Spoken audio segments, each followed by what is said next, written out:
కేరళ సమాజం ఆధ్వర్యంలో తిరుపతిలో నిర్వహించిన ఓనం సంబరాలు అంబరానంటాయి. ప్రతి ఏడు తిరుపతి కేరళ సమాజం ఆధ్వర్యంలో ఓనం సంబరాలు జరుపుకోవడం క్రమంగా వస్తోంది. అయితే కోవిడ్-19 కారణంగా గత 2 సంవత్సరాలుగా జరుపుకోవడానికి అవకాశం లేకుండా పోయింది. దీంతో ఈ ఏడు అత్యంత వైభవంగా ఓనం ఫెస్ట్ 2022ను సిపిఐ ఫంక్షన్ హాల్లో జరుపుకున్నారు. ఈ కార్యక్రమానికి ముఖ్య అతిథిగా స్థానిక ఎమ్మెల్యే భూమన కరుణాకర్ రెడ్డి హాజరై ప్రారంభించారు. కులమతాలకు అతీతంగా తిరుపతి, రేణిగుంట, చంద్రగిరి, శ్రీకాళహస్తి ప్రాంతాల నుంచి సుమారు 600 మందికి పైగా మలయాళీలు సంప్రదాయ ధోతి ధరించి మహిళలు తరలివచ్చి ఉత్సాహంగా పాల్గొన్నారు. ఓనం ఉత్సవాలను పురస్కరించుకొని ప్రదర్శించిన సంప్రదాయ నృత్య ప్రదర్శన అందరినీ అలరించింది.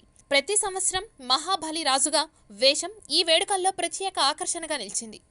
గతసారి కూడా ఓనం పండుగలో మీతో పాటు భాగస్వామ్యాన్ని చేసినందుకు కృతజ్ఞతలు.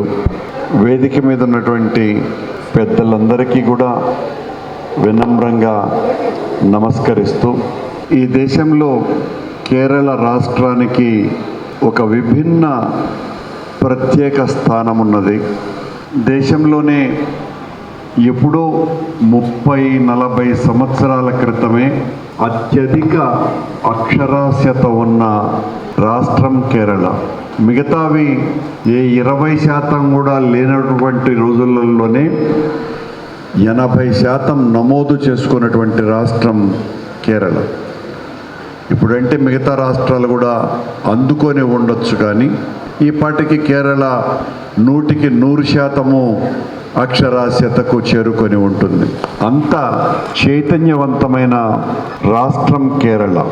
ఓణం అంటే మనకి సంక్రాంతి లాగా కృషి పండుగ, కానీ దానికంటే ఎక్కువ స్పెషల్గా మేము ఓణం ఎందుకు చేస్తామంటే, పాత ఐదీగ ప్రకారం మన పురాణంలో మహాబలి చక్రవర్తి మీరు అందరికీ తెలిసే ఉంటుంది.